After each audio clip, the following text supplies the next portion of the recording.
Melihat Bastian berjalan masuk ke dalam ruangan membuat wajah Tria berubah kaku. Kenapa dia kemari sih? Batin Tria.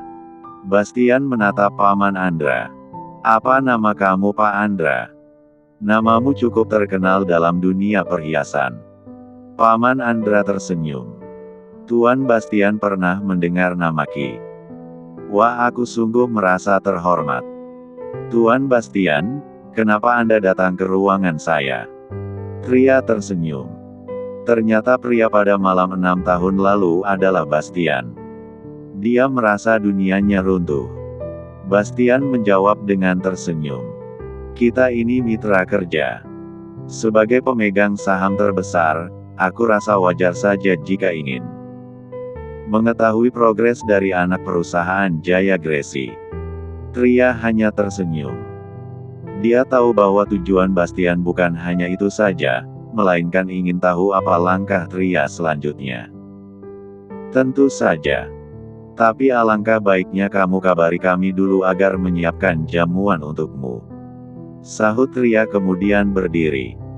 Di sini nggak ada minuman lain, hanya ada teh saja. Tapi, apa Tuan Bastian tidak sibuk? Aku tidak sibuk.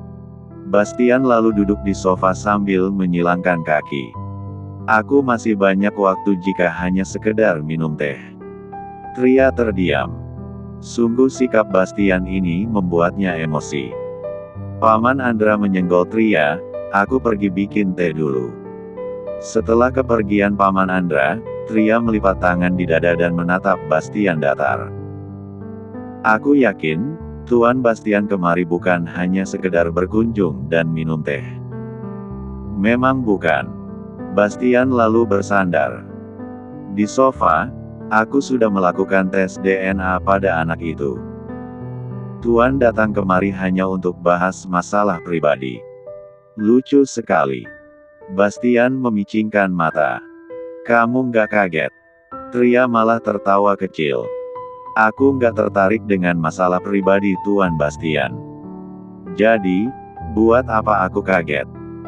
Biasanya orang-orang akan terkejut mendengar kabar ini. Tapi, sikap dingin Nona Tria sungguh membuatku terkejut. Tatapan Bastian sangat tajam, dia ingin menilai makna dari ekspresi di wajah Tria. Padahal Tria merasa bahwa aktingnya sangat bagus. Tapi, tatapan tajam Bastian membuatnya sedikit panik. Dia tidak tahu apakah Bastian telah menemukan sesuatu atau hanya sekedar menguji Tria. Namun, yang terpenting Tria tidak mengaku. Jadi dia masih aman saat ini. Kamu maunya aku kaget seperti apa? Satu perusahaan juga sudah dengar kabar itu, masa aku harus kaget untuk yang kedua kalinya? Bastian hanya diam saja sambil terus menatap wanita di depannya ini. Tiba-tiba Paman Andra datang membawa secangkir teh dan menyuguhkannya ke hadapan Bastian. Namun, suasana hati Bastian sedang kacau, dia tidak berminat untuk minum teh lagi. Dia pun meninggalkan ruangan dengan wajah murung terkesan galak. Paman Andra terkejut. Ada apa dengan Tuan Bastian? Tria hanya menaik-naikkan pundaknya. Entahlah, mungkin dia nggak mau minum teh lagi. Di kediaman keluarga Forter, Ivana sedang mondar-mandir di ruang tamu. Entah bagaimana hasil tes DNA itu, dia sungguh gelisah. Tiara yang sedang duduk sambil maskeran pun menatap ibunya aneh. Kenapa ibu mondar-mandir gak jelas sih? Aku nggak peduli dengan hasil tes itu. Ibu tenang saja, aku juga nggak akan biarkan anak haram itu terus disamling Bastian. Ivana terkejut mendengar ucapan Tiara. Apa maksudmu? Jika anak itu terluka, bukankah kita akan tahu siapa wanita jalang di belakangnya? Tiara melepas masker di wajahnya. Dia sudah mengatur semuanya. Sekarang, dia tidak peduli hasil tes itu. Anak Bastian atau bukan, dia tetap akan mencari tahu siapa ibu dari anak itu. Ivana menjadi gugup.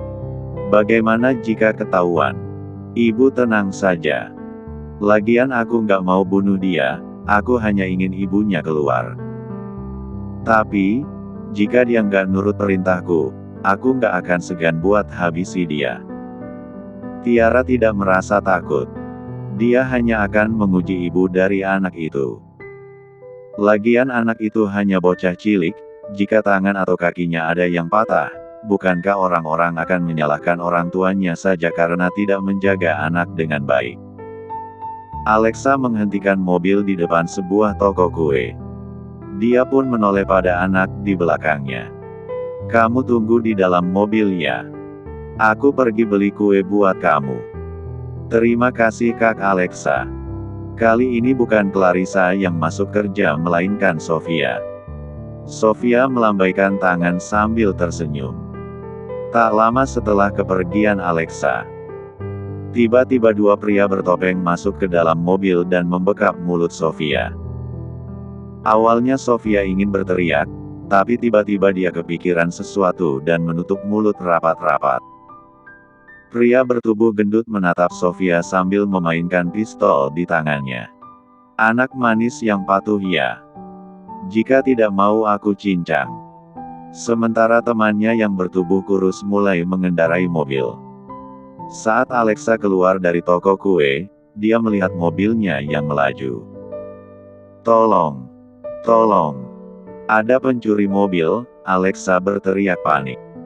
Aduh gawat! Clarissa diculik. Batin. Alexa memegang keningnya yang berkeringat. Tanpa berpikir panjang, Alexa mengeluarkan ponsel dan menelpon Zidane.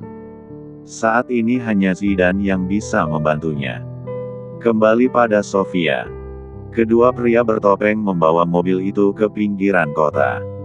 Anehnya lagi, sepanjang perjalanan Sofia sangat tenang. Pria gendut bertopeng menoleh ke arah temannya yang sedang mengemudi. Sepertinya anak ini nggak takut sama kita. Jangan banyak bacot. Kamu mau dia melapor polisi dan menangkap kita? Sahut pria kurus dan botak itu. Tak lama kemudian mereka sampai di sebuah gudang kosong di pinggiran kota. Kedua pria bertopeng itu membuka mobil dan keluar, lalu menarik tangan Sofia agar keluar dari mobil. Paman kamu menarik rambutku, sakit sekali hua-hua. Ujar Sofia dengan berlinangan air mata. Pria gendut itu pun membentak. Diam, jangan menangis. Sofia berusaha menghisap ingusnya dan menyeka air matanya. Jujur saja dia juga takut, tapi dia juga ingin melihat apa yang akan dilakukan kedua pria ini. Pria itu membawa Sofia masuk ke dalam pabrik kosong. Sofia yang terkejut karena ada kecoa langsung memeluk kaki si pria. Hua-hua ada kecoa. Pria itu langsung menginjak kecoa itu. Alah, cuma kecoa aja malah nangis. Bikin repot saja. Kenapa kamu malah ngobrol sama dia? Cepat ikat dia. Si pria kurus botak baru saja datang karena tadi dia kebelet pipis. Pria botak itu langsung mendesak temannya agar mengikat Sofia di kursi. Setelah berhasil mengikat Sofia, Sofia menunduk dan menatap kedua pria itu. Paman aku mau diikat pakai pita cantik. Nggak mau yang ini. Hua. Tangan pria gendut itu langsung bergetar. Dia memelototi Sofia. Udah diikat juga. Dasar anak sialan, kenapa banyak sekali maumu? Paman diikat pita cantik ya. Sofia mulai menangis lagi. Air mata mulai menggenang di pelupuk matanya. Jangan menangis.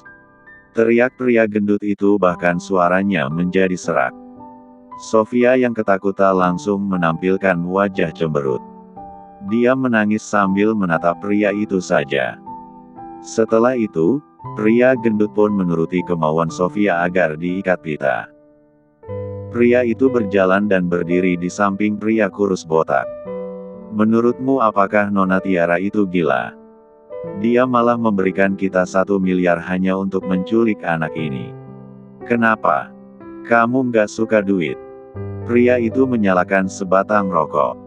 Kalau kamu gak suka ya sudah, pergi aja sana. Lagian aku bisa atasi bocah ini sendirian.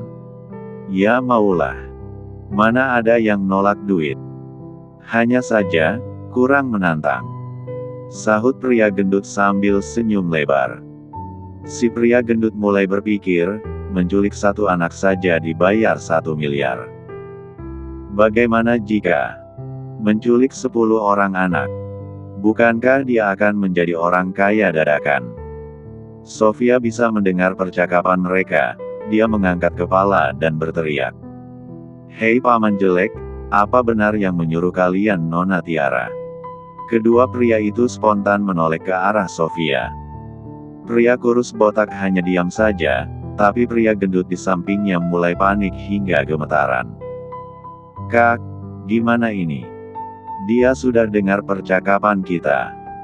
Pria kurus botak berjalan maju dan berdiri di depan Sofia. Apa yang barusan kamu dengar? Aku ini bintang cilik. Aku pernah foto sampul majalah dengan aktor terkenal. Kalian hanya diberi uang 1 miliar. Sepertinya sangat rugi.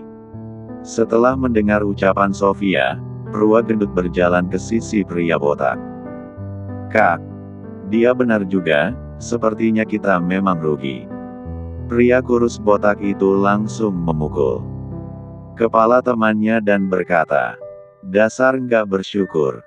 Minggir sana. Sofia mengangkat kepala dan menatap si kurus. Paman aku serius.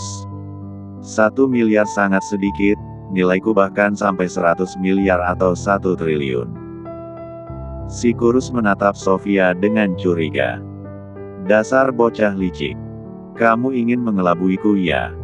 Sofia mengangkat pundaknya.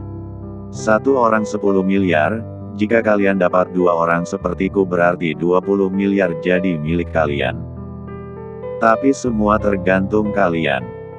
Si pria gendut yang dipukul tadi tersenyum, dia menyahut sambil memegang kepalanya, wah menggiurkan sekali. Hei anak kecil. Kalau kamu bicara lagi aku akan memukulmu. Ucap pria kurus botak sambil berdecak. Aduh paman. Mobil yang kamu bawa tadi dilengkapi fitur GPS. Aku yakin sedikit lagi akan ada yang datang kemari. Kalaupun kalian menghabisiku, kalian akan lari kemana dengan uang 1 miliar itu? Aduh paman. Mobil yang kamu bawa tadi dilengkapi fitur GPS. Aku yakin sedikit lagi akan ada yang datang kemari. Kalaupun kalian menghabisiku, kalian akan lari kemana dengan uang 1 miliar itu? Si pria botak mulai panik. Dia tidak tahu bahwa mobil itu memiliki GPS, bagaimana jika ada yang datang dan membawa polisi? Pria gendut di sebelahnya pun menjadi gelisah. Kak, gimana ini? Kita harus minta sewa tambahan karena resikonya ini besar sekali. Kita rugi. Pria kurus pun menghentakkan kaki dan mengepal tangan erat-erat. Cepat hubungi dia minta tambahan sewa. Pria gendut pun berjalan agak jauh dari mereka. Entah apa yang mereka bicarakan, pria itu mendekat dengan wajah murung. Kak, kedua wanita itu nggak mau nambah sewa. Dia itu kekasihnya Tuan Bastian yang kaya raya. Kalau dia nggak kasih, kenapa enggak? Minta langsung sama Tuan Bastian saja. Ujar Sofia sambil menggesek-gesekkan tali yang mengikatnya. Karena sewaktu di dalam mobil tadi, Sofia sempat mengambil benda tajam berukuran kecil.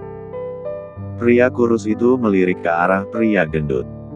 Namun, si pria gendut menggeleng tak berdaya. Aku nggak tahu nomor Tuan Bastian Kak. 787.898 aku hafal nomornya. Kalian telepon saja cepat. Pria gendut mengetik nomor yang disebutkan Sofia, dan tak lama kemudian panggilan tersambung. Namun, tiba-tiba Sofia menangis dengan keras. Hua, aku mau pulang. Aku rindu ibu peri. Hua, dasar anak sialan. Tutup mulutmu. Kalau tidak aku pukul. Si pria kurus itu menegur Sofia karena merasa terusik. Dia bahkan tidak tahu kalau panggilan itu sudah terhubung. Bastian dapat mengenali suara Sofia membuat raut wajahnya menjadi serius. Bastian lantas berdiri dan berkata, "Apa yang kalian lakukan? Kamu Tuan Bastian ya? Kalau kamu mau anak ini selamat, maka berikan kami uang 1 triliun. Kalau tidak anak ini akan kami nuh," ujar si pria gendut. Tatapan Bastian berubah dingin. Bastian melirik Bruno yang ada di sampingnya. Bruno yang mengerti pun lantas berdiri mengambil jaket dan keluar bersama Bastian. 1 triliun. Aku akan memberikannya pada kalian. Jangan sampai anak itu terluka sedikitpun. Kalau tidak, kalian akan binasa di tanganku. Bastian mengakhiri panggilan dan memberikan ponselnya pada Bruno. Lacak lokasi mereka. Si pria kurus menatap si pria kurus. "Kak, Tuan Bastian akan memberikan kita 1 triliun itu." Si kurus botak hanya diam saja. Dia juga tidak menyangka jika Bastian akan menyetujui permintaan mereka. Saat kedua pria itu sedang sibuk berpikir, Sofia telah berhasil melepaskan diri. Karena kedua pria itu sedang membelakanginya, Sofia dengan cepat merebut pisau yang ada di tangan si pria kurus. Pria kurus itu terkejut dan berbalik. Namun, Sofia dengan cepat menusuk perutnya dan mencabut pisau itu kembali. "Anak sialan, Arkha." Pria kurus itu hendak menangkap Sofia, namun Sofia malah menggores pergelangan tangannya dan membuat tangannya itu mati rasa. Karena merasa sakit, si kurus hanya melihat teman gendutnya. "Cepat atasi anak itu." Pria gendut yang melihat si pria kurus terduduk di lantai tak berdaya pun menelan selaiva kasar. Dia sangat gugup, ternyata anak ini tidak bisa diremehkan. Walaupun dia masih kecil tapi dia sangat licik. Pria gendut itu pun mendekati Sofia dengan hati-hati. "Lepaskan pisau itu. Jika tidak maka, coba saja paman gendut jelek mendekat." Pria gendut itu mulai berkeringat. Ternyata anak ini memang bukan anak biasa. Sepertinya, mereka telah salah menerima tawaran Tiara. "Kalau kakakku mati, kamu harus tanggung jawab." "Aku nggak takut. Polisi mana mungkin percaya kalau anak kecil bisa membunuh. Kalaupun mereka percaya, aku bisa berdalih ingin melindungi diri karena kalian yang menculikku lebih dulu. Aku ada saksinya." Sofia menjawab dengan ekspresi tenang, padahal di dalam hatinya, dia ketakutan setengah mati. "Darahku banyak sekali. Aku rasa aku akan mati di sini," ujar si pria kurus yang ditusuk Sofia. Tiba-tiba terdengar sirine mobil polisi. Sofia memberikan pisau itu ke tangan si pria gendut dan membuat gerakan seolah-olah dialah yang sedang ditodong pisau. "Jangan bergerak. Kami polisi." Kedua pria itu belum sempat merespon, polisi telah masuk ke dalam. "Clarissa." Alexa berlari dan memeluk Sofia dengan erat. "Kamu sangat mengejutkanku. Pak Polisi, bukan aku yang menusuknya tapi anak ini," ucap pria gendut lalu menunjuk ke arah Sofia. Kedua pria yang sudah ditangkap itu berusaha menjelaskan. Namun, polisi tidak percaya dengan ucapan mereka. Alexa membawa Sofia keluar dari gudang kosong itu. Tapi tiba-tiba sebuah mobil Rolls-Royce terparkir tepat di depan mereka. Bastian tertegun melihat Sofia yang sudah keluar bersama Alexa. "Maaf paman terlambat. Tuan Bastian, kenapa Anda bisa kemari?" Alexa pun terbengong sendiri. Apakah Bastian begitu mengkhawatirkan anak itu sampai harus datang kemari? Bastian tidak merespon. Dia beralih mematap Sofia dan berjongkok hendak mengusap kepalanya. Tapi Sofia malah menepis tangan Bastian. "Paman jangan. Sentuh aku. Kalau bukan karena kamu, aku nggak akan diculik." Semua ini ulah wanita pacarmu. Melihat tatapan dingin Sofia, Bastian sungguh terkejut. Bruno pun sangat terkejut karena mendengar ucapan Sofia. Wanita Tuan Bastian bukannya Tiara. Bastian tidak menyukai sikap Sofia, anak seusianya tidak pantas bersikap seperti itu. Bastian mengusap wajah Sofia dan menyeka air matanya. Maafkan paman ya. Alexa dan Bruno tercengang karena selama ini Bastian tidak pernah meminta maaf duluan kepada siapapun. Apalagi dia sekarang menunjukkan sikap rendah seperti ini. Sofia hanya diam saja. Namun Bastian tiba-tiba berkata, "Aku janji, kejadian seperti hari ini tidak akan terulang lagi." Sofia tampak bingung saat Bastian malah memeluknya. Pundaknya terasa hangat dan dia merasa sangat nyaman. Apakah begini rasanya dipeluk ayah kandung? Batin Sofia. Bastian lalu mengangkat tubuh Sofia untuk masuk ke mobil dan berkata, "Anak manis, saatnya kita pulang." Di perusahaan Jaya Gresi, Tria yang sedang sibuk dengan perusahaan perhiasan barunya pun menggerutu saat ponselnya di atas meja tiba-tiba berdering. Tria berjalan ke arah meja dan meraih ponsel, ternyata itu adalah Ivana. "Nyonya Ivana, ada apa ya?" "Wah, mendengar ucapanmu sepertinya nggak ada masalah apa-apa." "Memangnya masalah apa?" Ivana mendengus kesal.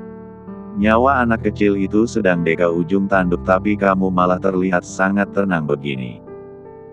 Tak peduli anak itu milik Tria atau bukan. Yang penting Ivana harus menguji Tria." "Apa maksudmu?" Raut wajah Tria berubah.